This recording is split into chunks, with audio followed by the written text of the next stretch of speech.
I traced the killer's phone to our family cabin and printed the report. The detective read it at briefing, and the room went silent. I was that detective.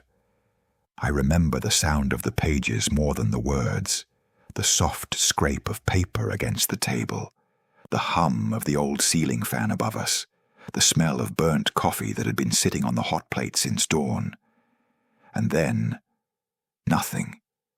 No whispers, no creaking chairs, just that heavy, suffocating kind of silence that makes you suddenly aware of your own heartbeat. You work long enough in a small-town police station, you get good at reading rooms, you learn to feel the tension before anyone speaks. That morning, the air was not just tense, it was wrong, dense with something unspoken. They were not just reacting to a lead, they were reacting to me.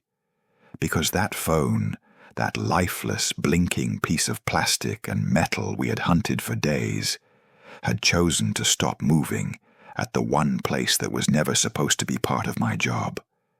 My family cabin. The place my father built with his own hands. The place where I learned to fish. Where my mother used to read on the porch until the sun dropped behind the pines. The place I had not visited in years, because some memories hurt more than others. Now it was on the screen, a set of global positioning system coordinates highlighted in a red circle, a blue arrow pointing right at it, and a small text note that said, "Last known location of suspect device."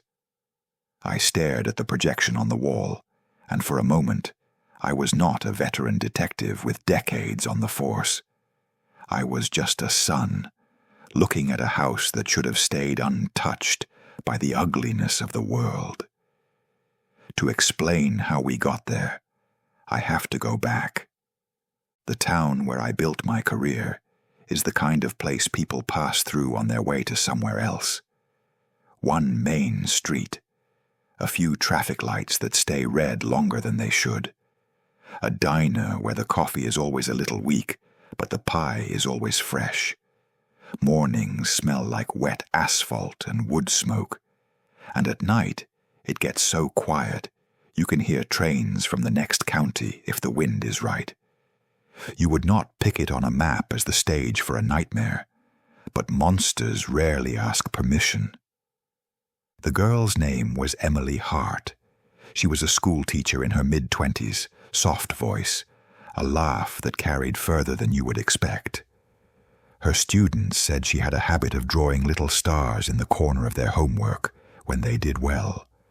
Her father told me she still slept with the window slightly open, even in winter, because she liked to hear the night sounds. When people talk about victims, they like to reduce them to the worst thing that happened to them: a missing person, a body in a report, a photograph stapled to a file. But before that night, Emily was just living. She was saving up to visit the coast. She wanted to see the ocean for the first time, and she had already bought a small blue suitcase. Her best friend showed it to us later, still sitting by the closet, tag attached, waiting for a trip that would never happen. She disappeared on a rainy Thursday. I remember because the rain came in sideways, needling through the streets, turning the dirt shoulders into slick rivers of mud. The sky turned the kind of flat gray that swallows the horizon, the kind of day when you expect accidents, not evil. Emily finished late at the school that evening. There was a parent meeting. She left a little after nightfall and called her father from the parking lot, told him she would stop at the gas station on the highway to pick up some milk. She never made it home. Her car was found on the side of the road the next morning. The driver's door was closed. The keys were gone. Her purse sat on the passenger seat, and her phone was missing. There was no sign of a struggle, no skid marks, just a vehicle parked neatly on the shoulder, like she had simply stepped out and vanished into the dark.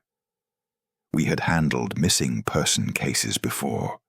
Teenagers running away after a fight with their parents, men who packed a bag, emptied a bank account, and decided to start over somewhere else. But this was different. Something about that car, sitting too straight in the mud with the rain dried in streaks down the windows, made my skin tighten.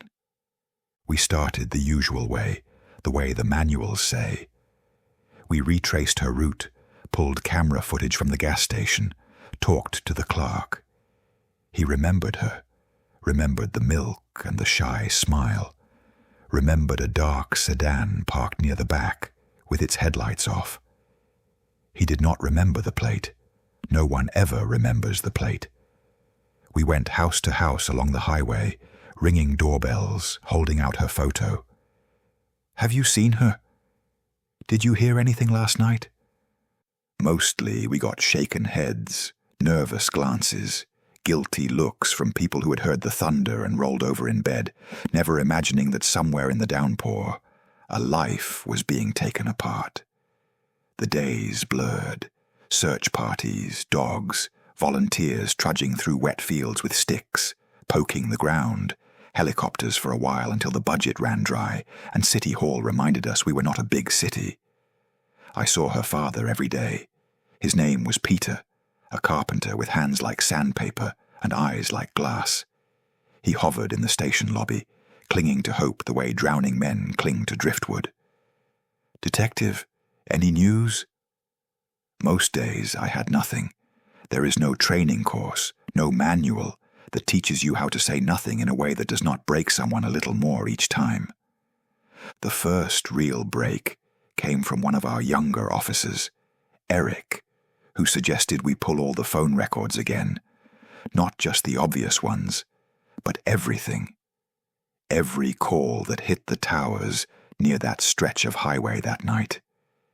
It was a mountain of data, and our system groaned under the weight. I stared at the screen until the numbers blurred into nonsense. But buried in the noise, there was a pattern. A number that appeared near Emily's route not once, but multiple times over different days. Never a call, never a message, just the device moving along the same roads she used, hovering near the school some afternoons, drifting past her usual grocery store, idling near the gas station where she was last seen. The device never connected to a local network.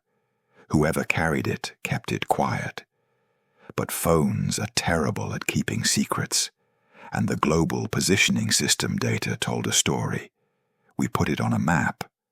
At first it was just dots, then lines, then loops, the shape of an obsession. This was not random. Someone had been watching Emily, tracking her movements for weeks, waiting.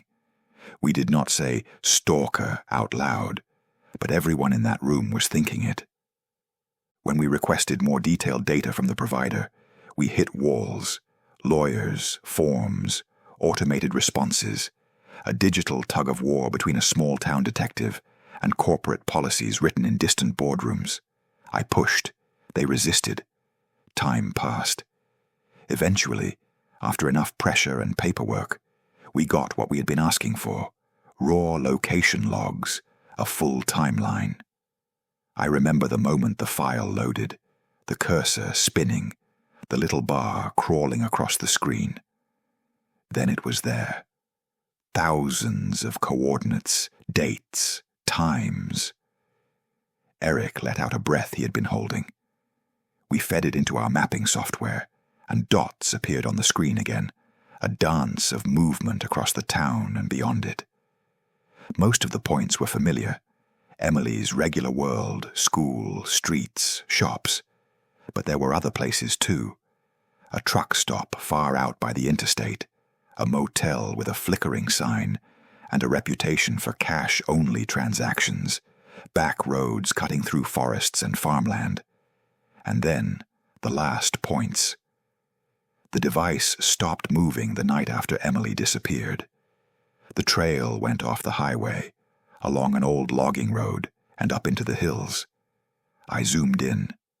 The topographic lines closed in around the last coordinate, thick with trees. No houses marked on the map, just one small square symbol. A cabin. I felt the first cold weight in my chest, but it was nothing compared to what came next. The software loaded the property records, and the owner's name appeared on the screen. My name. For a second, I honestly thought it was a glitch, some kind of crosswire. I restarted the program, ran the query again. Same result. My family cabin, the one my father built when I was a teenager, the one he left to me when he passed, the one I had not stepped inside since the funeral, because grief and wood smoke do not mix well. I stood up without realizing it, my chair scraping back. Eric looked at me, confused. "Boss?" he asked. I did not answer. I just printed the map, then the logs, then the summary. I watched the machine spit out pages, hot and smelling of toner, my own name in black ink beside the word owner. I took the stack to the briefing room and asked everyone to sit down. I traced the killer's phone to our family cabin and printed the report. The detective read it at briefing, and the room went silent. I laid the papers on the table in front of me. My hands were steady, but only because I had been trained to keep them that way. They looked at the map, saw the red circle around the cabin. Someone cleared his throat. The chief, an old friend of mine, looked from the paper to me. "Is this right?" he asked. "Yes," I said. "Is that your place?" "Yes." The word tasted like rust. There is a moment, when suspicion brushes against you, that you feel something primal rise up in your chest, a mix of anger and shame, even when you have done nothing wrong. I saw it in their eyes. Not outright accusation, just the question, the unspoken. How deep does this go? I cannot blame them. If I were in their shoes, I would be asking the same thing. "I have not been up there in years," I said. "You can check. Utility records, neighbors, whatever you need." "We will," the chief replied quietly, "for your sake as much as everyone else's." Within the hour, they started the protocol. They took my statement formally, voice recorder on the table, questions asked like I was both a witness and a potential suspect. They checked financial records, travel logs, anything that could tie me to that place in recent months. Not because they truly believed I was the monster we were chasing, but because the job demands that no stone stays unturned, not even the ones with your colleagues' names on them. Then came the decision that still sits with me. "Detective," the chief said, "you found the lead. That cabin is part of this case now. I need to know. Are you able to be on the team that goes up there?" I thought about my father's hands, rough and stained, hammering nails into fresh boards, my mother humming in the kitchen, the smell of her stew filling the small living room. The last night we all spent there together, before illness hollowed out the man who raised me. "I have to be there," I said. "If something happened in that house, if someone used it to hurt her, I need to see it with my own eyes." The chief held my gaze for a long second. "All right. But if at any point you feel compromised, you step back. Understood?" Understood. The road to the cabin had not changed. It was still gravel and potholes, trees pressing in close on either side, their branches knitting above the path and turning it into a living tunnel. We drove in a convoy, cruisers, an unmarked vehicle, a van with technicians and evidence collection equipment. The morning was cold, breath fogged inside the cars, the sky a washed-out pale that made everything look like an old photograph. As we climbed, the town fell away behind us. The radio chatter faded into small bursts of static and clipped instructions. I sat in the passenger seat of the lead car, hands on my knees, badge suddenly heavy on my chest. Eric stole glances at me from the driver's side. "You sure you're all right, boss?" he asked. "No," I said honestly, "but I am here." We reached the turnoff. The path to the cabin is easy to miss if you do not know where to look. Just a break in the trees, 2 old posts with no gate, grass growing high between the tire tracks. As we pulled in, something tightened around my lungs. Memories, like ghosts, rose from the ground. Me as a boy, running ahead, chasing dragonflies. My father calling after me, warning me not to trip. The cabin came into view slowly. Same sloping roof, same stone chimney, windows dark and blank. The porch sagged a little more than I remembered, but it was still the same place. My place. And yet, as we rolled to a stop, I knew it would never be just that again. We parked in a fan around the front. Doors opened. Gravel crunched under boots. The chief gave orders in a low, clipped voice. "Perimeter first. No one goes inside until the scene is secured. Remember, we do not know if whoever carried that phone is still around." Weapons were checked, vests adjusted. I looked at the front door. The key was in my pocket, the same key I had carried on my ring for years. A weight I had stopped noticing. Now it felt like a stone. "Detective?" I realized everyone was looking at me. "It is your call," the chief said. "You open it, or one of us does. Either way, this is happening." I walked up the steps. The wood creaked under my weight, complaining like an old man. I slid the key into the lock. For a heartbeat, I considered turning around, getting back in the car, and driving until the road ran out. Instead, I turned the key. The lock surrendered with a soft click. I pushed the door open, and the smell hit me first. Not the warm blend of coffee, smoke, and stew I knew from childhood, not the clean sting of dust and old wood. It was the sharp, metallic tang of something else, and underneath, the sour hint of rot, of damp cloth left too long in the dark. "Clear," the entry team called softly as they moved past me, weapons up. I stayed on the threshold for a moment, one hand on the frame, grounding myself, then stepped inside. The living room looked almost the same. The old couch was still there, fabric faded. The same wooden table sat in the center, the ring from the time my father set down a hot pan without a coaster still visible. The shelves my mother filled with books were still against the far wall, though most of the spines were warped now. But there were new things, too. A camping lantern on the table, its batteries dead. An empty water jug. A stained blanket folded in the corner. And on the floor, something darker. "Detective," one of the officers called. "You need to see this." The words every detective knows and never wants to hear in a place that used to be home. I walked to the center of the room. There, on the floorboards, were dark patches, old and dried, soaked into the wood grain. Our technician knelt beside them, gloved hand hovering. "Looks like blood," he said. "We will confirm back at the lab. The pattern suggests something bad happened here. More than just a nosebleed." I heard a soft sound behind me and realized it had come from my own throat.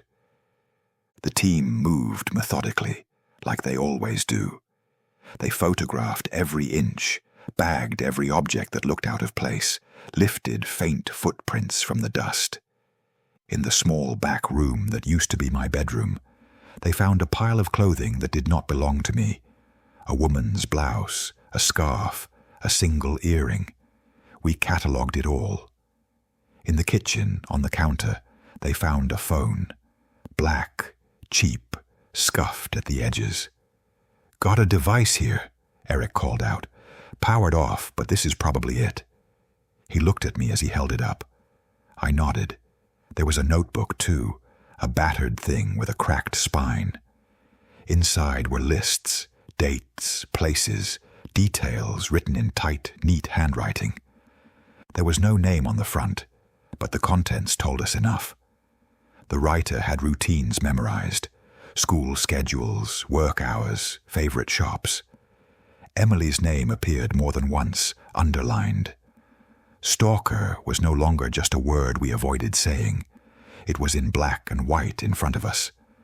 There were other names, too, some we recognized from old files, women who had reported someone watching them, strange calls, a car they did not recognize parked near their house, complaints we had investigated and filed away when we could not find proof. A slow, heavy guilt seeped into my bones. Sometimes the absence of evidence is not innocence. Sometimes it is just absence. As the day unfolded and we combed through the cabin and the patch of woods around it, we found more. There was a shallow pit behind the house where someone had burned things, melted plastic, charred cloth. We sifted through ash with gloved hands, looking for anything that survived the flame. We found a bracelet, fragments of a photograph, a clasp from a purse. In the far corner of the property, near the tree line, the dogs went still and then began to bark. They had found disturbed earth. We marked it and brought in the team trained for careful recovery. Bodies leave traces, even when time tries to erase them. I stood back as they worked, each shovelful of soil lifted like it was loaded with history. We did not find Emily that day, but we found enough to know that the cabin had been used as a hunting ground, a nest. Later, when the genetic material analysis results came back, they would match the blood on the floor to Emily. They would match other traces to cases from years before, from towns that never knew they shared a ghost with us.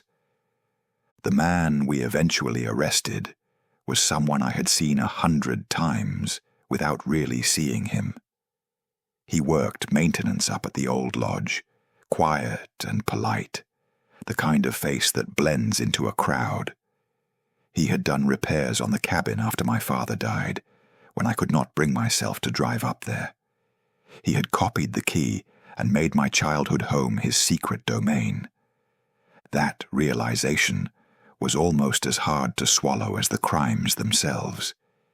He had sat on that porch, in my father's chair. He had walked those floors, used that kitchen, turned my memories into camouflage for something vile. When we brought him in, he did not rage or deny. He just looked tired, like someone who had been waiting for the knock on the door for a long time. In the interview room, under the buzzing fluorescent light, he spoke softly. He said he liked the cabin because it was quiet, because no one came there, because it felt safe. I did not ask him what he meant by safe. I did not want to hear his version of that word. We got what we needed, places, times, confessions that fit the evidence. For the families, it was a twisted kind of mercy. The not knowing is sometimes worse than the worst truth. Emily's father came to see me after the arrest. He stood in my office, hat in his hands, eyes red but dry. Grief had moved past tears into something quieter. "They told me it was your place," he said. "The cabin." "Yes," I answered. "You did not know," he said. It was not a question, but I answered anyway. "No, I did not know." He nodded slowly. "I used to tell Emily that the world was mostly good, that bad people were rare, that there were more of you than there were of them." He looked at me, and there was no anger there, just exhaustion. "Is that still true, Detective?" I thought about it. I thought about the officers who had given up days with their families to comb the woods, about Eric, who had stayed up nights poring over data, about the volunteers who had brought food to the station, about the community that had lit candles and held vigils and prayed in their own quiet ways. And I thought about the man in the cell, about the cabin, about the blood in the floorboards of my childhood. Yes, I said finally, I think it is still true, but sometimes the bad ones are loud, and sometimes they hide in places we never expect. He took a breath that sounded like it hurt. Thank you for not giving up, he said. As he turned to leave, he paused at the door. You going to keep the cabin? The question hit me harder than I expected. I saw it again in my mind, not as a crime scene stripped and tagged and photographed, but as it had been, as it should have stayed. I do not know, I admitted. Right now, I cannot imagine going back, but selling it feels like letting him take it from us for good. Maybe one day, he said, you will make new memories there. For your father, for your mother, not for him. Maybe. Years have passed since that case. We closed the file. We testified in court. The man will spend the rest of his life behind bars, in a place where the doors only open from the outside. People ask me sometimes which case haunts me the most. They expect me to say the one with the most headlines, the most bodies, the most twists. Instead, I think of Emily. I think of the small blue suitcase that never saw the ocean, of the little stars she drew on her students' papers. I think of the cabin, of the map on the wall, the red circle around a place that was supposed to be safe. When I drive past the turnoff on some cases, I feel the pull, the desire to go up, unlock the door, and sit on the porch until the sun goes down, to reclaim it. But I have not been back. Not yet. Maybe I am still waiting for the echo of those footsteps to fade, the ones from that day when the team went in with weapons drawn, searching for a monster in my childhood home. Maybe I am waiting for the silence to feel like peace again, instead of a held breath. What I know is this: places remember, wood remembers weight, floors remember footsteps, joyful or cruel, and so do people. I traced the killer's phone to our family cabin, and it led us to a truth none of us wanted. We solved the case. We gave families answers. But some days, when the station is quiet and the coffee is burning on the hot plate, I close my eyes, and I am back in that briefing room, paper sliding across the table, eyes turning toward me, the map on the wall, my name beside the word owner. And once again, just for a moment, the room goes silent.